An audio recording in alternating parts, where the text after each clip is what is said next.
حضور پاک نے جو انگوٹھی پہنی ہے نا، چاندی کی انگوٹھی تھی اور اس پر حضور کا نام لکھا ہوا، نیچے محمد، درمیان میں رسول اور اوپر اللہ، پڑھو گے تو محمد رسول اللہ، تو وہ مہر بھی تھی، انگوٹھی بھی تھی۔ ایک روایت میں البتہ ملتا ہے کہ کان فسہ حبشی، کہ اس کا نگ جو ہے وہ حبشے کے علاقے کا تھا، لیکن بعض لوگوں نے فرمایا ہو سکتا ہے آپ نے کبھی وہ بھی پہنی ہو، لیکن جو ساری زندگی بھر آپ کے ساتھ رہی وہ وہی تھی جس میں نام تھا، وہ مہر بھی تھی اور خاتم بھی تھی، اور آپ کے بعد سیدنا ابو بکر کو ملی، پھر حضرت عمر کو ملی، پھر حضرت عثمان کو ملی، حضرت عثمان سے ہی وہ گم ہوئی۔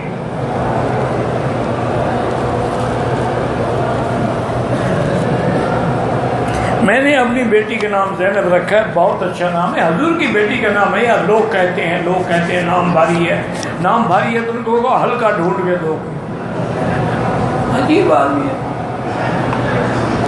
پھر حضور کے نام سے کوئی بھاری نام ہے؟ کیا بھاری ہے اور کیا ہلکا ہے؟ حضور کی بیٹی کا نام ہے زینب، بڑے بدبخت ہیں جو اس نام سے گھبراتے ہیں۔ وہ ایک زینب کے ساتھ حادثہ ہو گیا نا، تو کہیں کے ساتھ ہو سکتا ہے، اس سے پہلے کسی اور آپ کے شہر میں کسی اور لڑکی کے ساتھ بھی ہوا، پھر سب نام بدلنے شروع کر دیں۔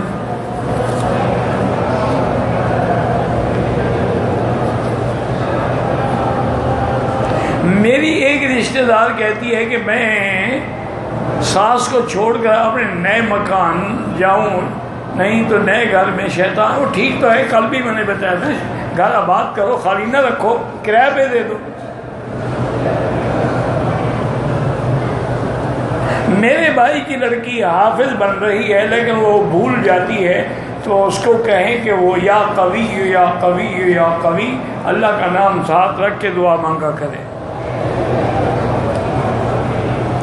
ہوٹل میں مسجد کی جگہ میں ٹیپ کی اذان پہ امام نماز پڑھاتے ہیں، سارے عمرے پہ آنے والے ہر میں حاضر وہاں نماز، وہ ٹیپ پہ نماز نہیں ہوتی۔ اگر ہوٹل میں مسجد بنی ہوئی ہے اور آگے صفیں نظر آ رہی ہیں پھر نماز ہوگی، صفیں نظر نہیں آتی، صرف آواز آ رہی ہے، نماز نہیں ہوتی۔ آواز تو تمہارے ملک میں بھی ٹی وی کھول دو آ جائے گی۔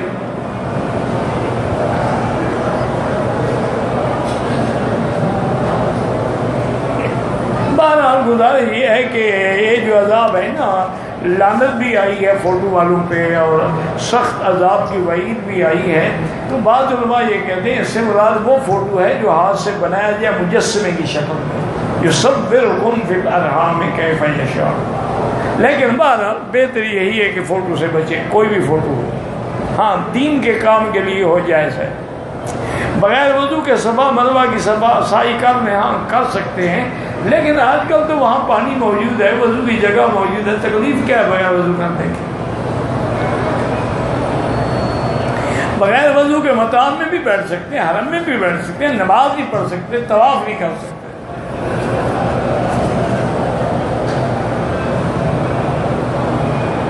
میں نے میرا عمرہ مدینے سے ہو جائے تو اگر تیسرا عمرہ کرنا چاہوں تو پھر آپ کی مرضی ہے، طائف سے کریں، مسجد عائشہ سے کریں، جیرانہ سے کریں۔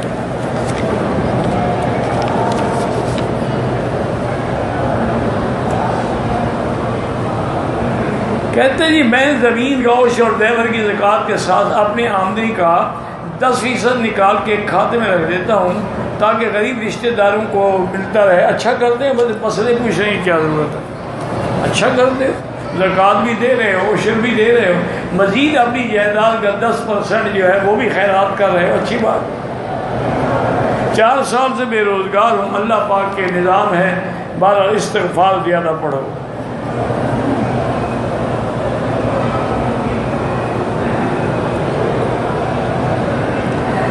سلام سے پہلے جو دعا ہوتی ہے اللہم انی ظلمت نفسی ظلما کثیرا، دعا تو ہے نا، لیکن وہ اپنی زبان میں نماز میں دعا نہیں مانگ سکتے ہو۔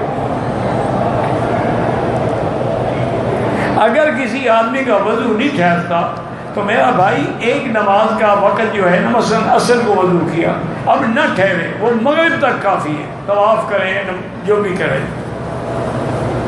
پھر مغرب کا وقت ہوگا نیا وضو کرے گا.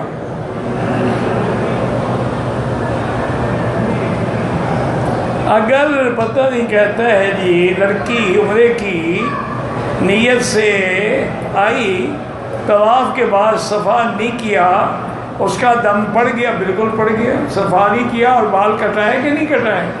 بال بھی کٹائے اور دم بھی دے.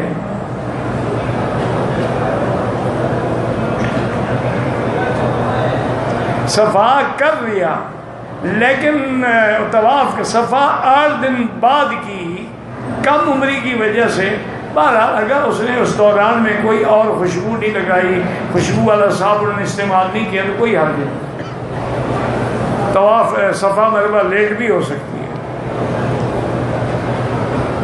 غار ثور اور غار حرا پہ جانے کی کیا وجہ؟ حضور پاک گئے ہیں، جاتے ہو تو اچھی بات ہے، ورنہ کوئی حکم تو نہیں ہے، نہ کبھی صحابہ گئے ہیں.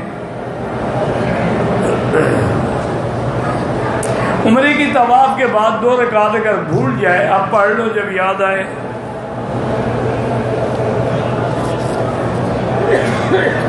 حرمین الشریفین میں آذان جو ہے اول وہ 12 بجے دی جاتی ہے، وہ اعلان ہے، وہ آذان نہیں. اصل آذان وہ ہے جو امام کے بیٹھنے کے بعد دی جاتی ہے. یہ تو اعلان ہے نا کہ ہم تیار ہو کے ہیں. اذا نادیتم الی الصلاۃ الی الجمعۃ فاسعوا.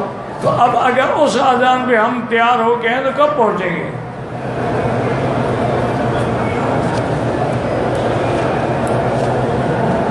خمیرہ بدل کیا حمیرہ سرخ رنگ والی.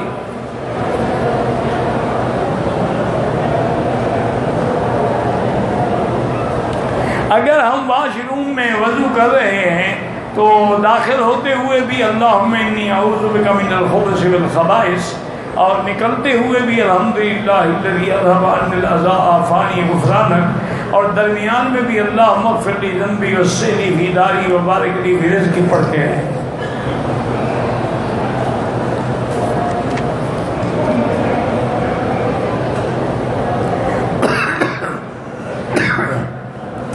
اگر موزے میں پاؤں پورے بند ہو جاتے ہیں تو طواف میں عمرے کے نہیں استعمال کر سکتے.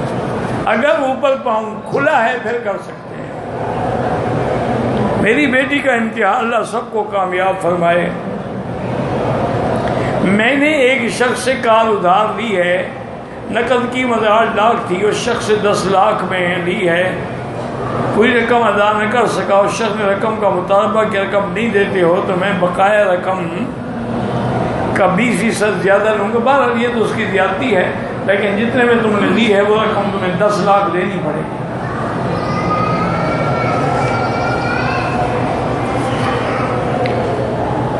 ایک شخص لاہور سے جدے آیا، پھر مکے میں داخل ہوا، احرام نہیں پہنا، دوسرے دن مسجد عائشہ احرام کے دم پڑ گئی. اس کو تو لاہور سے باندھنا چاہیے تھا.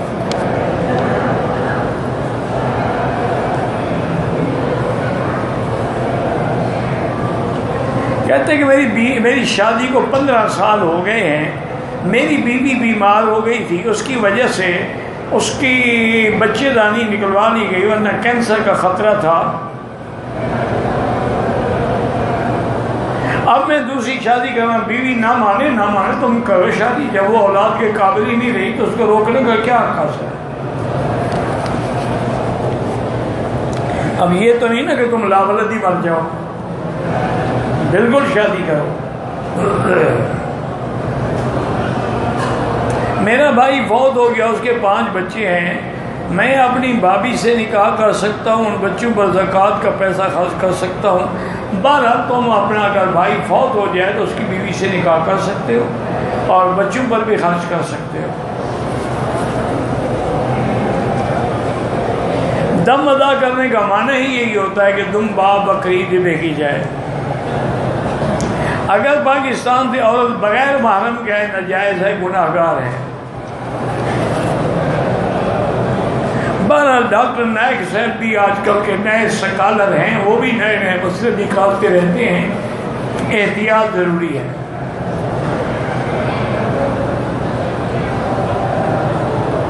مجھے کمپنی سے انٹرنیٹ ملتا ہے، اپنے پڑوسی کو فروخت کر سکتا ہوں. اگر آپ کو ملتا ہے، آپ کا ہے تو پھر آپ جس کو چاہیں دے دیں. یا کمپنی صرف آپ کو دیتی ہے تو آگے نہیں دے سکتے آپ. ہمارے علاقے میں کاروبار ہے، نقد چیزوں کو سستا دی اور جائز ہے. میرا دل بہت سخت ہو گیا ہے، رونا نہیں آتا ہے. ایک تو درود شریف زیادہ پڑھا کریں، استغفار پڑھا کریں. حضور کے زمانے میں بھی عورتیں مردوں کے ساتھ ہی طواف کرتی تھیں، لیکن وہ پاک لوگ تھے، عورتیں ہٹ کے چلتی تھیں، یہ نہیں کہ گھس جاتی تھیں مردوں میں. عورت اگر رہائش میں نماز پڑھے زیادہ بہتر ہے. وداعی طواف عمرے میں ہوتا ہی نہیں. پاکستان سے آئے ہیں، جماعت کے ساتھ نماز پڑھیں تو 4 رکعت، بالکل 4 رکعت فرض پڑھیں گے. اگر علیحدہ پڑھیں تو 2 پڑھیں گے، پھر تو امام کے تابع ہو گئے نا.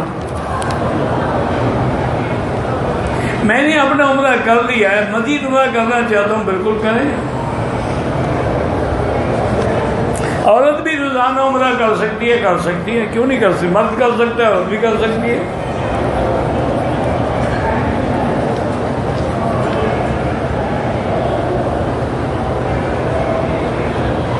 کہتے ہیں کہ ایک مکان ہم نے گروی رکھا تھا، بینک نے، اسٹیٹ بینک آف پاکستان نے بند کر دیا ہے. اللہ آپ کی مشکل حل کرے. ایسے مشکلات میں حسبنا اللہ و نعم الوکیل پڑھا کریں.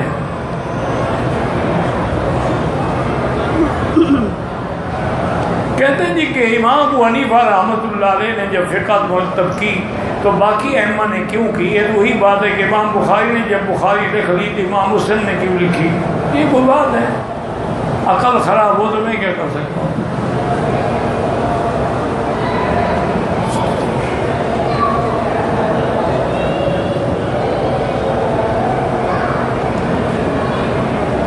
کہتے ہیں جی کہ اگر قولی حدیث ہے، بالکل اس میں کوئی شک نہیں کہ قولی حدیث افضل ہوتی ہے. فعلی حدیث کبھی کبھی جواز کے لیے اور کبھی کبھی فعلی افضل بھی ہو سکتی ہے، جیسے حج کران ہے. ویسے تمتع بھی حضور کو محبوب ہے، ہمیں اس پر اعتراض نہیں ہے. صفا مروہ کے ہر نئے چکر سے دعا مانگ سکتے ہیں. وسیلے کی دعا نہیں مانگ سکتے مدینہ پاک، دعا سیدھی اللہ سے مانگیں. مسجد عائشہ سے کسی اور صحابی نے بھی عمرہ کیا، عبداللہ ابن عمر نے اور عبداللہ ابن زبیر نے کیا.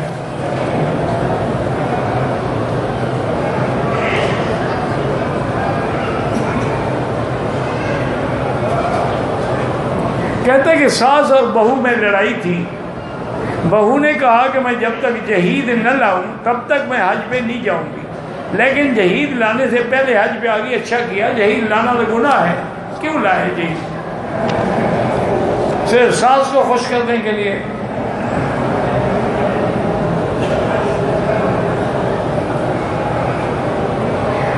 احرام کی حالت میں اپنی بیوی سے خواہشات پتہ کون سے خواہشات؟ اگر جماع کیا تو عمرہ بھی باطل ہو گیا، دونوں پہ دم بھی پڑ گیا. اگر صرف بوسہ شوسہ دیا ہے تو پھر صدقہ خیرات کرے. اگر کوئی آدمی حرم میں آئے، طواف کی نیت نہ ہو، کوئی بات نہیں. حضرت عیسیٰ کے زمانے میں بھی حج ہوگا، بالکل ہوگا، حج بھی ہوگا، عمرہ بھی ہوگا. حضرت عیسیٰ خود بھی آئیں گے.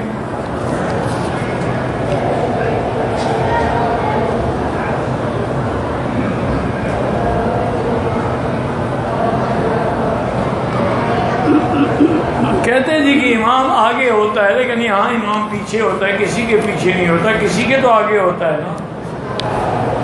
اب باقی 3 طرف میں اگر لوگ آگے ہیں تو یہاں ہر جگہ کعبہ تو نہیں ہوتا نا. جس طرف امام ہے اس طرف آگے ہونا منع ہے، دوسری طرف تو آپ آگے ہو سکتے ہیں. اب تو خیر مسئلہ ہی ختم ہو گیا، کام ہو رہا تھا، مجبوری تھی. ابھی 1-2 دن کے بعد بالکل سب نیچے آ جائیں گے. نماز قصر جب ہو تو اگر 4 رکعت 2 رکعت پڑھیں گے، سنت معاف ہے، پڑھو تو ثواب ملے گا.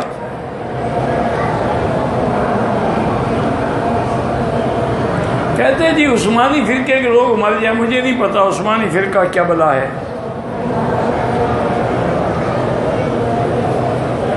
حیات النبی میں پہلے میں 1000 دفعہ کہہ چکا تمام انبیاء زندہ ہیں۔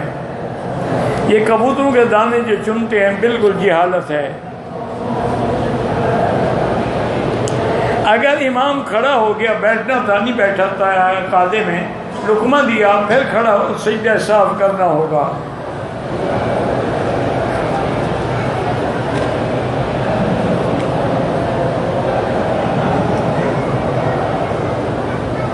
بہرحال سلام کہنا بدعت نہیں ہے۔ آپ جب سلام کرتے ہیں، صحابہ بھی حضور پہ جا کے سلام کرتے تھے۔ بہرحال گزارش یہ ہے جی، حدیثیں تو کسی مطلب کی نہیں ہوتی، آپ ترجمہ اپنے مطلب کا کرتے ہیں۔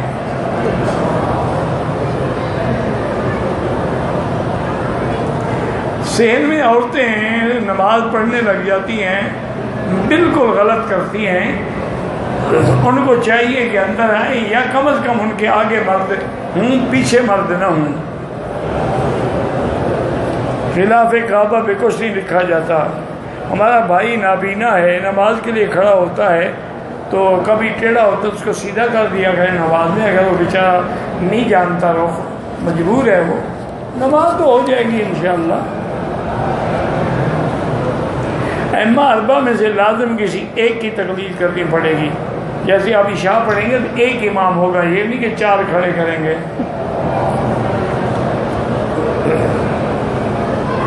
حرم شریف میں لوگ اپنی جوتی لیٹرین میں لے جاتے ہیں، پھر سین میں لے آتے ہیں، اگر دھو کے لے آئیں تو کوئی حرج نہیں۔ ایک عمرے کے لیے آ رہی تھی کراچی میں، اس کو ناپاکی شروع ہو گئی، احرام نہیں باندھا، اب جب پاک ہو جائے عمرہ بھی کرے، دم بھی ادا کرے۔ صفا سے پہلے استلام یاد آیا 4 چکر کے بعد، بہرحال استلام کیا تو ٹھیک ہے، نہیں کیا تو ٹھیک ہے۔ احرام باندھنے کے بعد کپڑوں سے مسواک، کپڑوں کو خوشبو لگی، کوئی کچھ نہیں ہوتا ہے۔ واللہ اعلم۔ ربنا تقبل منا انک انت السمیع العلیم وتب علینا انک انت التواب الرحیم۔ اللهم فرج هم المهمومین، نفس کرب المکروبین، واقض الدین عن المدینین، واشفنا واشف مرضانا ومرضى المسلمین۔ یا اللہ بیماروں کو شفا عطا فرما، بے حیاؤں کو حیا عطا فرما، بے اولادوں کو اولاد عطا فرما، بے روزگاروں کو روزگار عطا فرما۔ یا اللہ مسلمان جس ملک میں ہیں ان کی جان مال آبرو عزت کی حفاظت فرما، حرمین شریفین کو قیامت تک ہر فتنہ سے محفوظ فرما۔ صلی اللہ تعالی علی خیر خلقہ سیدنا محمد وعلی آلہ واصحابہ اجمعین۔ اللہم صلی علی